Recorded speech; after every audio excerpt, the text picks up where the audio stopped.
안녕하세요. 굿모닝 퍼스트입니다. 여러분, 스페셜 에디션 비트코인에 관련된 모든 주식을 소개하는 시간입니다. 오늘은 비트코인의 대표적인 거래소 중 하나인 코인베이스에 대해서 준비했는데요. 지금 바로 시작해 보겠습니다. 여러분, 제가 질문을 하나 준비했는데 혹시 아시나요? 코인베이스는 비트코인을 보유하고 있을까요? 보유하고 있다면 왜 보유하고 있는지 한번 대화로 한번 시작해 볼까요? 코인베이스는 사실 비트코인을 보유하고 있습니다.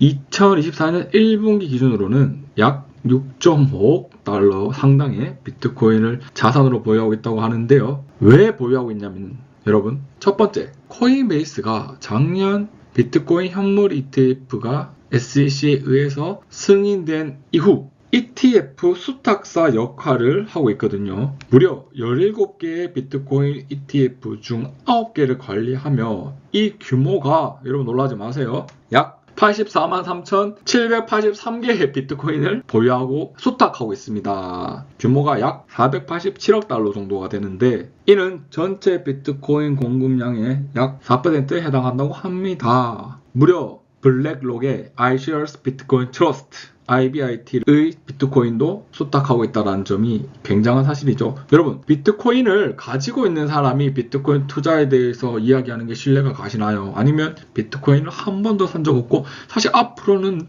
내 귀한 돈을 투자할 수 없다라고 하는 사람들의 말이 믿어지나요? 당연하죠. 첫 번째 경우죠.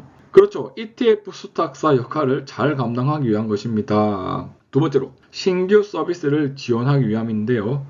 여러분, 2024년 9월에 CBBTC라는 서비스가 시작되었는데 이 서비스가 무엇이냐면 비트코인 1대1 담보로 발행되는 CBBTC라는 코인이 있습니다. 이것은요, 디파이 생태계에서 유동성 공급에 활용될 예정이라고 하는데 이것을 발행하기 위해서 뭐가 또 필요하다? 비트코인을 소유하는 것이 필요로 해졌다라는 거지요. 비트코인을 소유함으로써 단순히 회사의 자산 가치가 올라갈 뿐만 아니라 이렇게 현물 ETF의 수탁사 역할도 감당할 수 있게 되었고, 그리고 신규 서비스 지원 또한 할 수 있게 되었습니다. 세 번째로 대출 서비스 그리고 스테이킹 또한 진행하고 있는데 비트코인을 담보로 이제는 USDC 대출 서비스를 제공하며, 즉 저희가 돈이 필요할 때 은행에 대출을 받는 것처럼 이제는 이런 비트코인 담보로 USDC 대출도 할 수가 있고 또한 대출도 받을 수가 있지요. 그러한 것들이 가능하게 되었다고 합니다. 그리고 비트코인 스테이킹을 통해서도 모두 된다? 수익 창출 또한 가능해졌다고 합니다. 여러분, 뿐만 아니라 보유량에 대해서 제가 짧게 설명해 주면 좋을 것 같은데, 글로벌 순위적으로 봤을 때 비트코인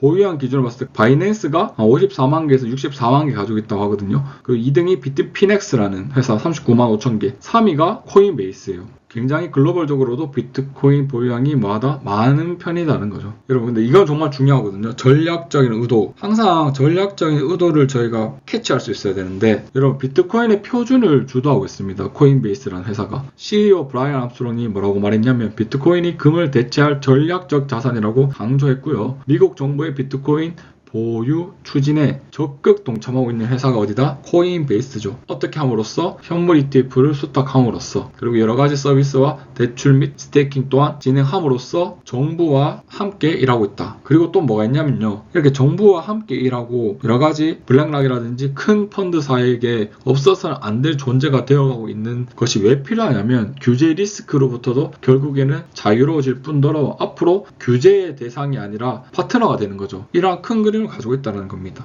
이 또한 너무나 중요한 정보인데요. 핵심 수익원이 뭐냐? 대부분 사람들은 거래 수수료가 굉장히 압도적으로 많은 비율을 차지할 거라고 생각하는데 더 이상 사실이 아닙니다. 만약에 거래 수수료에만 의존하고 있는 회사라면은 비트코인 가격이 떨어졌을 때 이 회사가 그만큼 이상으로 어떻게 되겠어요? 주가가 폭락하겠죠. 주가가 박살나겠죠. 그걸 막기 위해서 구독 및 서비스 수익 같은 것들이 발생할 수 있도록 사업을 다각화했는데 결과가 굉장히 좋습니다. 무려 46.1%의 수익을 차지하고 있는데 2024년 3분기 기준으로는 무려 5.56억 달러고 전년 대비해서 17% 성장했거든요. 이것도 앞으로 계속해서 15%에서 20% 성장이 가능할 거라고 봤을 때 거래 수수료가 나오지 않는다고 해서 이 회사가 무너지지 않는다는 거죠. 그러면 만약에 비트코인 가격이 조정을 겪을 때 당연히 이 회사도 주가도 많이 빠지겠지만 이것을 구독 및 서비스 수익을 아시는 분들은 뭘 할 수 있나요? 분할 매수가 할 수 있죠. 분할 매수. 왜? 비트코인 가격은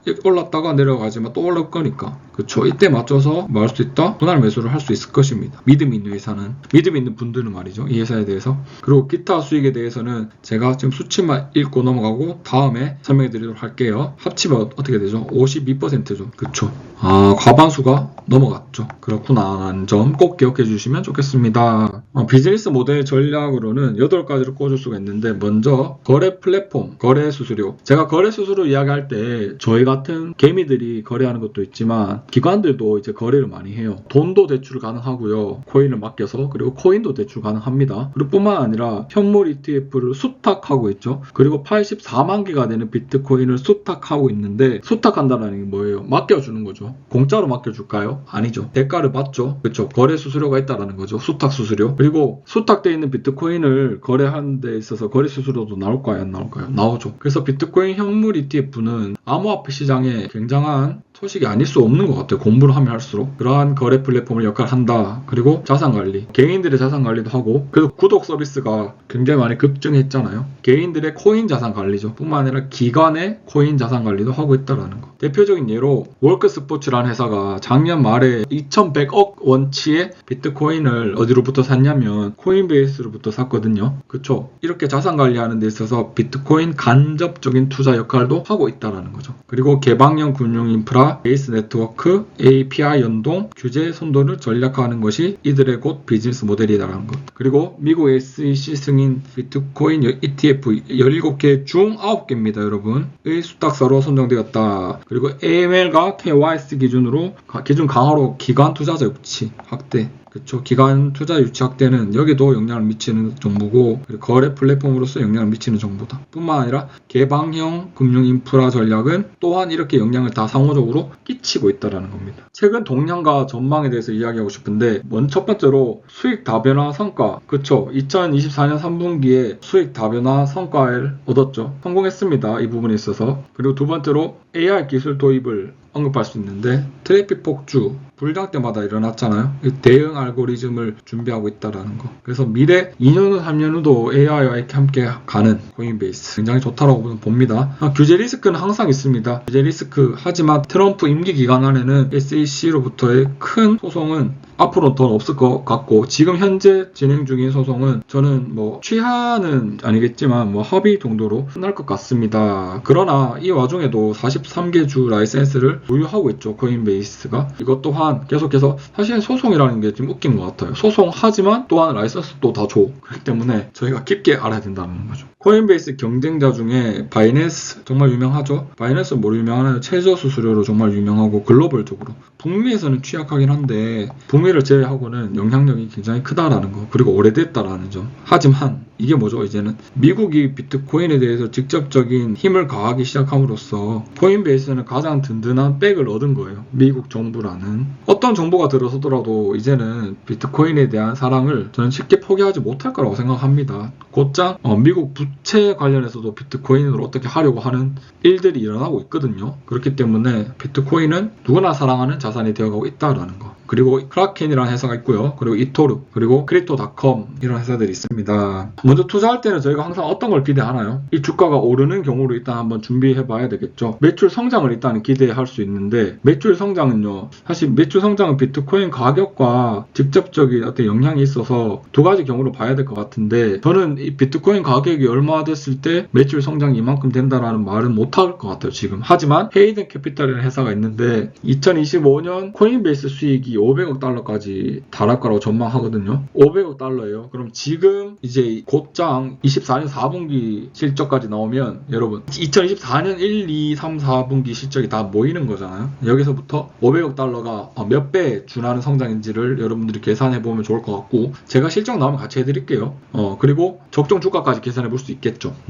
두 번째로는 거래 및 서비스 다각화. 제가 참 많이 이야기했죠. 조금 더 부연 설명드리고 싶은 부분이 신규 코인 상장도 예정돼 있습니다. 코인이 상장된다고 하는 거는 이제 개인뿐만 아니라 기관 또한 거래할 수 있는 거래 수수료뿐만 아니라 이제 코인도 대출해 줄 수가 있죠. 코인 대출뿐만 아니라 코인을 받고 USDC를 대출해 주는 일도 있다라는 거죠. 대표적으로 TRX, 트론 코인, BNB, 바이낸스 코인 경쟁자이지만 어쩔 수 없어요. 사업이라는 게. 세 번째로 톤 코인, 텔레그램으로 유명하죠. 그렇습니다. 뿐만 아니라 서비스 다각화에서 정말 중요한 게 기관인데 기관 서비스 확대도 지금 계획하고 있고 이미 많이 이루어졌죠. 기관 서비스 확대에 있어서 RFQ라고 견적 요청 시스템이란 것이 이제 도입이 되는데 이걸 한다면 대형 거래죠. 기관들이 하는 대형 거래의 유동성이 개선이 돼요. 그쵸? 프라임 및 커스터디 서비스 강화를 통해서 기관 고객 확보에 집중합니다. 집중. 왜? 아예 개미들 100명하고 기관 하나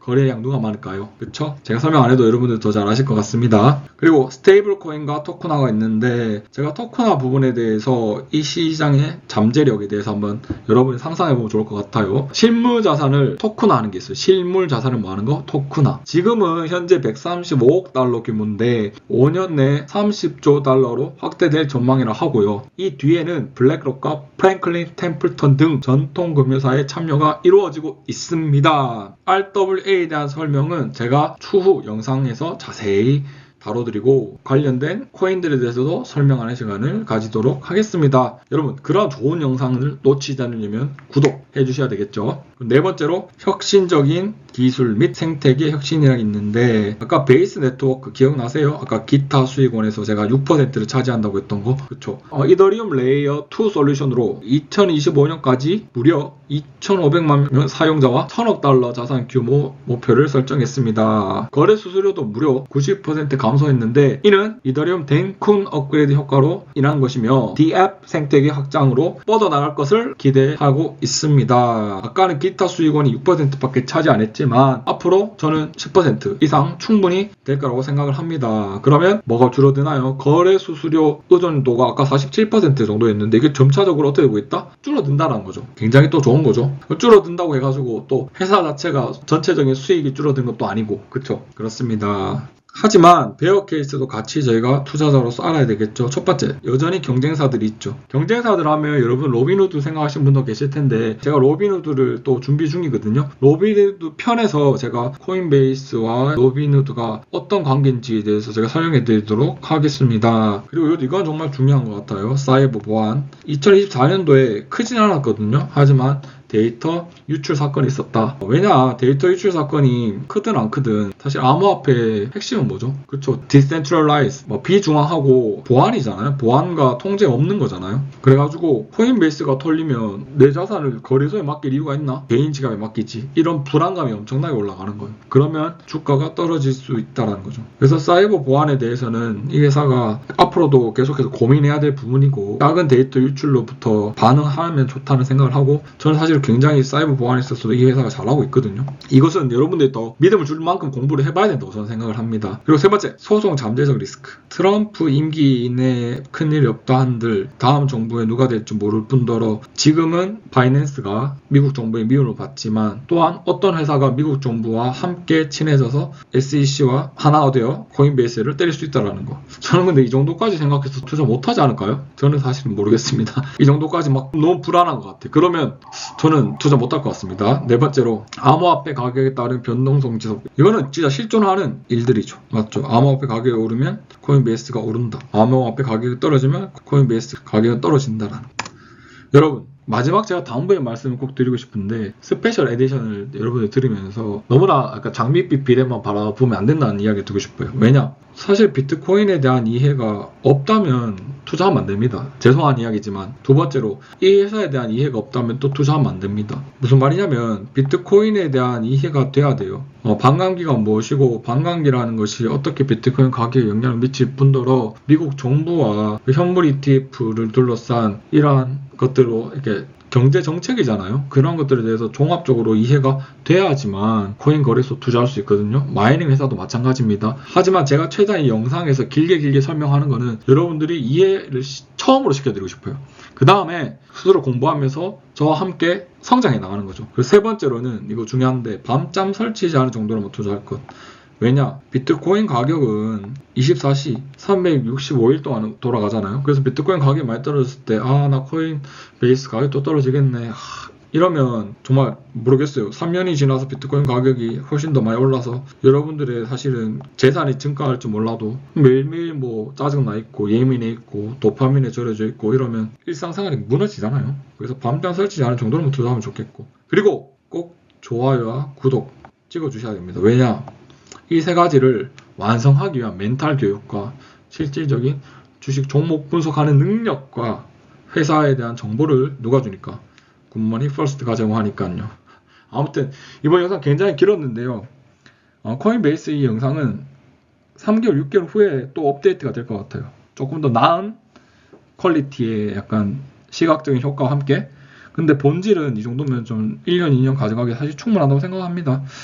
길고 어떻게 보면 좀 시각적으로 많이 부족한 요소들이 있다는 거 너무 잘 알고 저희 팀도 최선을 다하고 있으니까 꼭 좋아요 눌러주시고 구독도 찍어주셔서 정말 3년 후, 5년 후 경제적 자유 이루어가는 저와 여러분 되면 좋겠습니다. 감사합니다.